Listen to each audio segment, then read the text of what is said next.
Hello. Today we will be continuing our Automator video series by taking a look at the Create Activity function in Automator. I've already got my button selected and my Properties window open. To open the Properties window, you go ahead and hit F4 on your keyboard, or you can go to the View menu and then hit the Properties window there and it'll bring it up. Once you have your button selected, under the Properties window, you'll go ahead and under the Data Set, you go ahead and do Button Actions. To the right of that, click in the empty area and you'll have it selected. Go ahead and select the ellipse, and now it opens up the Edit Actions, which is in Automator. New, Create Activity, and then we'll go to the Settings dialog for creating the activity. And this is an activity that, if it's an activity that you always are doing, this is what you'll use it for, because it doesn't, you set these settings up once, hit OK.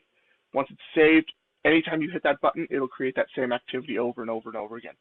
So we are going to head and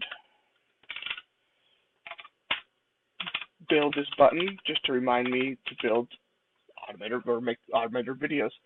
Make a high priority, make sure I see it, so it'll be red. Anchored 0 days. By default, anchored is always going to be the start date. And if you don't have a number of days in that first field there where I put 0, you will get an error message thrown when you try and use that button. Go ahead and do this, use alarm, and use current time. And if this is something that is built into Automator. Blackout dates, unfortunately, I don't have a list of blackout dates, but I believe they are standard American bank holidays are the blackout dates, or just holidays in general as well. You can tell it if it falls, if your activity falls on a blackout date, schedule it before or schedule it afterwards. Kind of like if there it is, or if the activity falls on a weekend. Again, you can set it to the preceding Friday. Fill out any of the details you want, and from here, I'm going to go ahead and grab our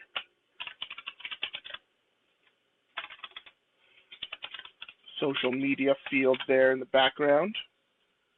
And that is, grabbing a field in any one of those things, in one of the details, is just the left curly brace, field name, right curly brace. It will pull in that information.